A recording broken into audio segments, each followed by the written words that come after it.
மெய்யினுள்ளே பாய்ந்திடும் பாரதம் என் உதிரம் தானடி. அன்புக்கினிய தமிழ் சொந்தங்களுக்கு அன்பான வணக்கம். சமீப காலமாக தமிழகத்திலே ஊடகவியலாளர்கள் என்ற பெயரிலும் முற்போக்கு சிந்தனையாளர்கள் என்ற பெயரிலும் டிவி விவாத நிகழ்ச்சியிலே மக்களினுடைய எந்த விதமான ஆதரவும் இல்லாமல் சில தொலைக்காட்சிகளினுடைய அடிமைத்தனத்திலே இருக்கக்கூடிய சில பேரை வைத்துக்கொண்டு விவாதம் என்ற பெயரிலே சில கருத்துக்களை பதிவேற்றி வருகின்றார்கள். இவர்களெல்லாம் யார்? முதல்ல இந்த நாட்டை நேசிக்கக்கூடியவர்களா, அல்லது தமிழ் பெருமைகளை உலகறிய செய்தவர்களா, அல்லது இந்த தேசத்தினுடைய விடுதலைக்காக போராடிய குடும்பத்தை சார்ந்தவர்களா என்று பார்த்தால் இவர்களெல்லாம் தன்னுடைய வாய்களை எல்லாம் வாடகைக்கு விட்டு பிழைக்கக்கூடிய எத்தர்கள்.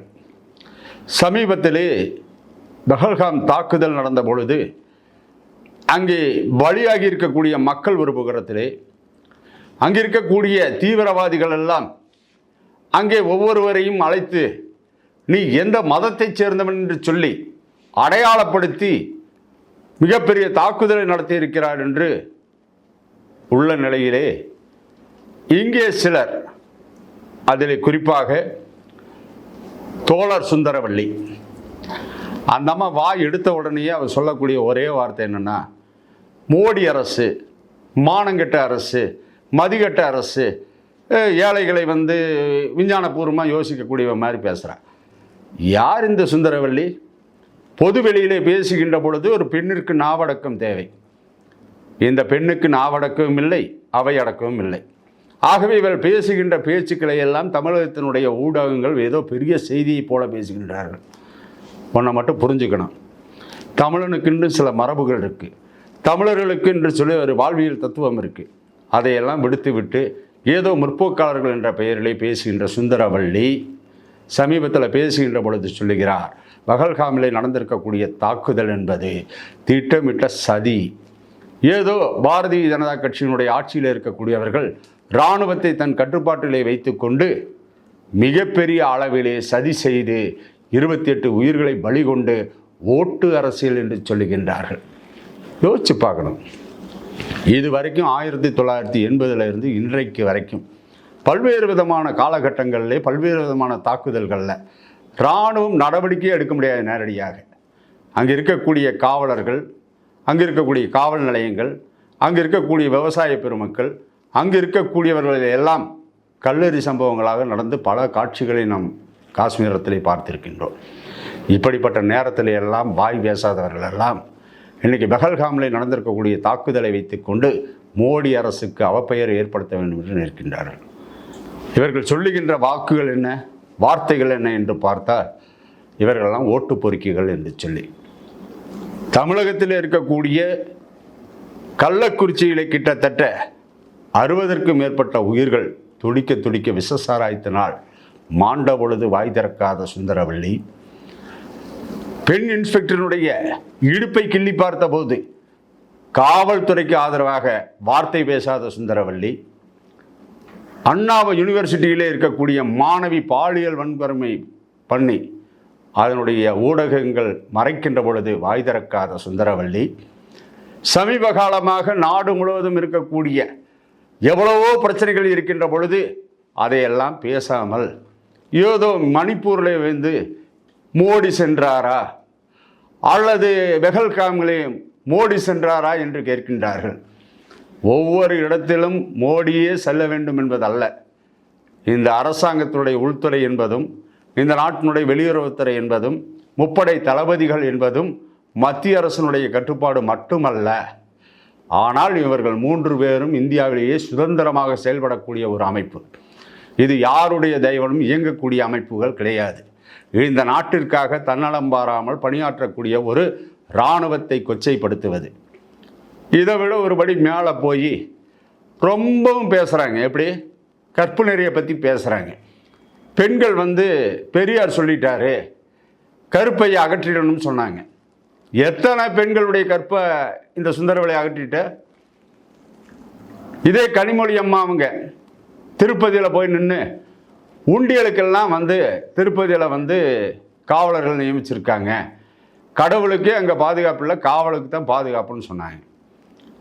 இதே உண்டியலை பற்றி பல இடங்களில் நாங்களும் பேசியிருக்கோம். இந்த திமுக காரன் என்னைக்கு இந்து சமய அறநிலையத்துறைக்குள்ளார வந்தானோ அன்னைக்கே உண்டியல் திருடர்கள்னு ஆகிப்போச்சு. ஆக உண்டியலை பாதுகாக்கிறத விட எங்களுக்கு தெய்வ நெறிகளை பாதுகாக்க வேண்டியதே பெரிய பொறுப்பாக இருக்குது. ஆகவே இது போன்ற வன்மமான பேச்சுக்களை பேசி அரசியல் ரீதியாக சில ஆதாயங்களை பெறக்கூடிய சுந்தரவல்லி தன்னுடைய பேச்சை நிறுத்தி கொள்ள வேண்டும். அதுக்கடுத்து சீமானன், ஏன்னா இவர் அயல்நாட்டு அதிபராச்சா, இங்கே இருக்கக்கூடிய ஆட்களை வைத்துக்கொண்டு தமிழ் தேசியத்தை பேசிக்கொண்டு ஏதோ இலங்கையில் இருக்கக்கூடிய மேதகு பிரபாகரனுடைய வழித்தொண்டர்கள் நாங்கள் யாருக்கும் அஞ்ச மாட்டோம். அதாவது இந்த உள்ளுக்குற ஒரு ஊர்வலம் போவான், இவனுக்கு உயிர் பயம் ஜாஸ்தி. இவன் சொல்லுவானா, யார் யாரெல்லாம் பயத்தில் இருக்கீங்களோ அவனெல்லாம் என்ன சுற்றி வாங்கம்பானா. ஆக தொடரடங்கியாக இருக்கக்கூடிய சீமான் போன்றவர்களெல்லாம் தமிழ்நாட்டினுடைய அரசியலில் 30 லட்சம் ஓட்டை வாங்கிட்டோம், 30 லட்சம் ஓட்டை வாங்கிட்டோன்னு சொல்கிறாங்க. நாடு முழுவதும் இருக்கக்கூடிய கட்சியிலேயே தேசிய அளவிலே இருக்கக்கூடிய மக்களை சந்தித்து இன்றைக்கு கிட்டத்தட்ட மிகப்பெரிய ஒரு பலத்தோடு இருக்கக்கூடிய கட்சி பாரதிய ஜனதா கட்சி. அவங்க இந்த ஓட்டு வங்கி அரசியலெலாம் பண்ண வேண்டிய அவசியம் இல்லை. திமுகவில் இருக்கக்கூடிய நீங்கள் திமுகவுக்கு ஆதரவாக தமிழினத்திற்கு ஆதரவாக பேசுவதாக நினைத்து கொண்டு மத்திய அரசை சாடுவதை சீமான் நிறுத்தி கொள்ள வேண்டும். மத்திய அரசுக்கு நெருக்கடி கொடுப்பதாகவும் ஏதோ இவருக்கு மட்டும்தான் ஊடகத்தை பற்றி தெரியும் என்பதை போலவும் தினசரி ஒரு செய்தியை பேசுகிறார். ஒரு காலகட்டத்தில் பேசுகின்ற பொழுது முப்பாட்டன் முருகன் என்று சொல்வதற்கு முன்பாக முருகனை எவ்வளவு கேவலமாக திராவிடர் கழகத்தினுடைய பொது மேடையிலே இவர் பேசியது என்பது பல ஒளிநாடாக்கள் இருக்கின்றது. அதையெல்லாம் வச்சு பார்க்கின்ற பொழுது இவர் எவ்வளவு பெரிய சந்தர்ப்பவாதி என்பதனை புரிந்து கொள்ள வேண்டும். பழனி பாபாவை என்னுடைய தந்தைங்கிறார். தமிழகத்தில் குறிப்பாக கோவையில் குண்டு வெடிப்பில் ஈடுபட்ட அல்லுமாவனுடைய தலைவர் பாஷாவை என்னுடைய தந்தையார் என்கின்றார். இவருக்கு என்ன அப்பா என்ன உறவுங்கிறது அது ரெண்டாம் விஷயம். இந்துக்களுக்கு எதிராக குண்டு வைத்த பொழுது சீமானுடைய கருத்து என்ன? பழனி பாபா பல்வேறு விதமான ஊடகங்களே அவர் பேசிய பேச்சுக்கள் வெளிநாடுகளுக்கு, அதற்கு இவர் விளக்கம் கொடுப்பதற்கு தயாரா?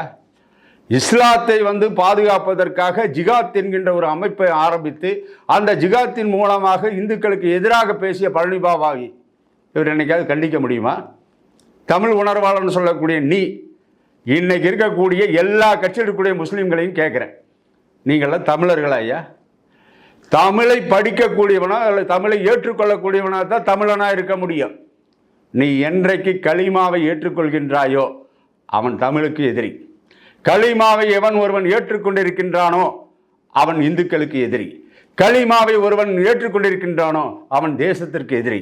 அவனுக்கெல்லாம் ஒரே ஒரு விஷயம், ஏகத்துவம் பேசக்கூடியவனெல்லாம் ஏக இறைவன் என்று சொல்லக்கூடிய அல்லாவை தவிர வேற எவனை பற்றி நினைக்க மாட்டான். இந்த சீமானன் நினைப்பான்னு நினைக்கிறீங்களா? இல்லை திமுகவுடைய பொறுப்பாளர்கள் எல்லாம் மதிச்சிருவானா? முஸ்லீம்கள் முஸ்லீம் லீக்கை புறக்கணிக்கிறான்னு ஒரு வார்த்தை சொல்லிட்டுனா நாட்டில் அவன் எவ்வளோ பிரச்சனை பண்ணுவாங்கிறது திமுகவுக்கும் தெரியும். ஜஸ்ரா சர்க்கருங்கிற ஒரு பாதிரியாரை வச்சுக்கிட்டு கிறிஸ்தவ ஓட்டுகள் பூரா நமக்கு தான் சொல்லி அவனை வச்சு பிளப்பு நடத்திட்டு இருக்கிறாங்க. இப்போ அதே கண்ணோட்டத்தில் தான் இவங்களுடைய இஸ்லாமிய அடிப்படைவாதிகள் எல்லாம் கைக்குள்ள வச்சுருக்காங்க. இப்படிப்பட்ட திமுக ஓட்டு அரசியல் தான் நடத்து. ஒரே ஒரு தேர்தலில் தேசியவாதம் பேசக்கூடிய கம்யூனிஸ்டை வெளியேற்றி பாருங்க, பட்டியலின சமுதாயத்தில் இருக்கக்கூடிய திருமாவளவனை வெளியேற்றி பாருங்க. எங்களுக்கு பட்டியலின சமுதாயத்தில் ஏற்றத்தாழ்வுகள் இருக்குது, அவங்களெல்லாம் முன்னோடியாக வைத்துக்கொண்டு நாங்கள் முன்னேற்றுகிறோம்னு சொன்னால் வேங்கை வயல் சபாத்தில் இன்றைக்கு வரைக்கும் திமுகவினுடைய நிலைப்பாடு என்ன? திருமாவளவனுடைய நிலைப்பாடு என்ன? அவர் சொல்கிறாரு, நேராக குண்டு வச்சவங்க கூட இவ்வளோ விளக்கமாக கொடுத்துருக்க மாட்டார். அவர்கள் எல்லாம் 370 என்கின்ற சட்டப்பிரிவை எதிர்த்து அவங்க இங்கிருந்து வரக்கூடியவங்களையெல்லாம் பயமுறுத்துவதற்காக அவங்க இருக்கக்கூடிய செய்தி அது அப்படிங்கிறார். ஏன்னா திருமாவளவன் அம்மாவோ திருமாவளவன் குடும்பத்தை சார்ந்தவங்களோ அவன் அங்கே போய் டூருக்கு போய் அவங்க சுற்றிருந்தான்னா அன்னைக்கு இவர் பேசுகிறதுல நியாயம் இருக்கும். இவர் அதுவும் இல்லையே, இவர் கல்யாணமாச்சான்னு தெரியல. இப்போ ஒரு மனைவி கண்ணு முன்னாடி முழுக்க தாக்குதல் நடத்திட்டாங்க, என்னையும் சொல்கிறா நான் ஏன்னா அந்த அம்மா சொல்லுது, அதெல்லாம் இவருக்கு தெரியலை. அங்கே இருக்கக்கூடியவங்களெல்லாம் ஆடைகளெல்லாம் அகற்றி மத ரீதியாக அவனை பார்த்து சுடும்போது இவருக்கு தெரியலை. இவருக்கு எப்போ தெரியும் அப்படின்னு சொன்னோம்னா, இஸ்லாமியர்கள் வந்து ரொம்ப நல்லவங்க, இஸ்லாத்தை பாதுகாக்கிறது. இப்போ சொல்கிறேன் கேளுங்க, இந்துக்கள் பெரும்பான்மையாக இருக்கின்ற வரைக்கும் தான் முஸ்லீம்களும் இந்த நாட்டில் பாதுகாப்பாக இருக்க முடியும். எங்கெங்கெல்லாம் முஸ்லீம்கள் பெரும்பான்மை ஆயிட்டானா நீ கூட நடமாட முடியாது தமிழகத்தில். நீ பேசக்கூடிய இந்த மதவாதம், நீ பேசக்கூடிய இந்த பிரிவினைவாதமெல்லாம் காயல்பட்டினத்தில் உன்னால் பேச முடியாது, மேலப்பாளையத்தில் உன்னால் பேச முடியாது, நீ இருக்கக்கூடிய ஆம்பூரில் உன்னால் பேச முடியாது. ஏன்னா பழனின்னு சொல்லி ஒரு தாழ்த்தப்பட்ட சமுதாயத்தை சார்ந்தவன் அவனுடைய மனைவியை ஒரு முஸ்லீம் வந்து தூக்கிட்டு வந்து கள்ளத்தனமாக வைத்து கொண்டு அவன் குடும்பம் நடத்திட்டு இருக்கிறத வச்சுட்டு தன்னுடைய குழந்தைகளுக்காக அந்த பழனி ஹேபியஸ் கார்பன் மனு போடுறாரு. அதன் மூலமாக திருப்பூரில் அவனை பிடிச்சிட்டு போய் வாணியம்பாடி காவல் நிலையத்தில் வச்சு விசாரிக்கிறாங்க. அந்த விசாரணை நடந்து ஒரு 15 நாள் கழிஞ்சு அவன் இறந்து போயிட்டான். காவலர்களால தான் அவன் இறந்து போயிட்டான்னு சொல்லி அந்த வாணியம்பாடியில் இருக்கக்கூடிய இந்துக்களுடைய கடைகள், அங்கே இருக்கக்கூடிய வணிக நிறுவனம், அங்கே இருக்கக்கூடிய மருத்துவமனைகள் அத்தனை அடித்து நொறுக்கினான். திருமாவளவன் என்னையா பேச, நீயே எல்லாம் பேசியிருக்கேன், நீயே இந்துக்களுக்கு ஆதரவாக பேச வேண்டிய அவசியம் உங்களுக்கு கிடையாது. ஏன்னா நீங்கள் பூரா ஹிந்து விரோதி, தேச விரோதி. நீ திராவிடர் கழகம் பேசாத பேச்சாயா இப்போல்லாம் நாங்கள் கேட்டுட்ருக்குறோம். திராவிடர் கழகத்தில் ஒரு காலகட்டத்தில் எப்படி பேசுவாங்க தெரியுமா? முழுக்க முழுக்க ஆபாசத்திலே வெஞ்சு நிற்பது ராமாயணமாக மகாபாரதமானு பட்டிமன்றம் போட்டான். நாங்களும் ஏதோ அரைக்குள்ளார போடுறோம், ஏதோ பேசிட்டு போகிறான், அவனை தெய்வம் பார்த்துக்கும்னா காவல்துறையிலலாம் போய் மனு கொடுத்தான். இந்த மாதிரி ராமாயண மகாபாரதத்தை இழிவுபடுத்துகிறாங்க, நீங்கள் நடவடிக்கை எடுங்கன்னா. அதெல்லாம் எங்களால் முடியாது, அவங்களாம் ரூம்குள்ளே நடத்துகிறாங்க, நாங்கள் ஒன்றும் பண்ண முடியாது. மறாவது நாள் எழுத ஆரம்பித்தோம். மணியம்மையை பெரிதும் திருப்திப்படுத்தியது. பெரியாரா அண்ணாவான்னு நாங்கள் பட்டிமன்றம் போடுறோன்னு சொன்ன உடனேயே ராமாயண மகாபாரத்தை நிறுத்திட்டான். நல்லா புரிஞ்சுக்குங்க. என்றைக்கு ஒரு எதிர்வினை இருக்கின்றதோ அன்னைக்கு தான் இந்த சுந்தரவள்ளி அடங்குவான். எதிர்வினை என்றைக்கு நடக்கின்றதோ திருமாவளவன் அடங்குவான். என்றைக்கு எதிர்வினை தாக்குதல் நடத்துகின்றதோ, ஜனநாயக ரீதியாக நம்ம பேசிகிட்டு இருக்கோம். சர்வாதிகாரியாக நீங்கள் மாறினால் அதை விட சர்வாதிகாரியாக மாறுவதற்கு இந்துக்களும் தயாராக இருக்கின்றார்கள் என்பதை பதிவு செய்து கொள்கிறேன். நீங்கள் பேசலாம், இங்கே தமிழ்நாட்டில் பேசலாம், பெரியாரிசத்தை பேசலாம், கம்யூனிசத்தை பேசலாம், திராவிடத்தை பேசலாம், தாழ்த்தப்பட்ட மக்களை பற்றி பேசலாம். ஆனால் நீங்கள் அத்துணை பேர்களும் பேசுகின்ற கருத்து நீங்கள் சொல்லக்கூடிய இந்தி கூட்டணியில் இருக்கக்கூடிய ஒரு தலைவன் கூட ஏற்றுக்க மாட்டான். தமிழகத்தில் ஓட்டு பிச்சை அரசியலை நடத்துவதற்காக 2 சீட்டுக்காக 2 எம்பிக்களுக்காக 4 எம்எல்ஏக்காக திமுகவினுடைய அடிவடிகளாக இருக்கக்கூடிய திருமாவளவன், கம்யூனிஸ்டுகள், திராவிட சிந்தனையாளர்கள் என்று சொல்லக்கூடிய அத்துணை பேர்களுக்கும் சொல்லிக் கொள்கிறோம். வருகின்ற 2026 தேர்தல் என்பது தர்மமா அதர்ம சக்திகளுக்கா என்பதுதான் ஒரு மிகப்பெரிய போட்டி. அந்த போட்டியை நிச்சயம் தர்மம் வெல்லும் என்பதனை மட்டும் புரிந்து கொள்ள வேண்டும். இனி ஒரு முறை தமிழகத்திலே காஷ்மீர் சம்பந்தமாகவோ தேசத்தின் சம்பந்தமாகவோ இராணுவத்தை கொச்சைப்படுத்துவது, தமிழினத்தை கொச்சைப்படுத்துகிறோம் என்ற பேரில் பிற சமுதாயத்தையும் பிற சமய சடங்குகளையும் கொச்சைப்படுத்துகின்ற பொழுது உன்னால் பேசுவதற்கு சீமானுக்கு வார்த்தைகள் இருக்காது. ஆகவே சிந்தித்து செயல்பட வேண்டும் என்று இந்த நேரத்தில் பதிவு செய்து கொண்டு, அது சுந்தரவள்ளியாக இருந்தாலும் சரி, பொன்முடியாக இருந்தாலும் சரி, இனி திமுகவுடைய 3ஆம் தர பேச்சாளர்களாக இருக்கக்கூடிய சிவாஜி கிருஷ்ணமூர்த்தியாக இருந்தாலும் சரி, சைதை சாதிக்காக இருந்தாலும் சரி, இதைவிட கேவலமாக இப்போ ஒரு பெண் பேசி கொண்டிருக்கின்றார், சேலம் சுஜாதா என்று சொல்லி. இது போன்ற சக்திகளை திமுக நாவடக்கத்தோடு அடக்கவில்லை என்று சொன்னால் இந்து சமுதாயம் இனியும் பொறுத்து கொண்டிருக்காது. நிச்சயமாக எதிர்வினையை ஆற்ற வேண்டிய கட்டாயம் நிச்சயம் ஜனநாயக ரீதியாக வரும் என்பதனை இந்த நேரத்தில் பதிவு செய்து கொண்டு விடைபெறுகிறேன். நன்றி, வணக்கம். மேலும் இது போன்ற வீடியோக்களை காண தேசியவாத நியூஸ் யூடியூப் சேனலை சப்ஸ்கிரைப் செய்யுங்கள்.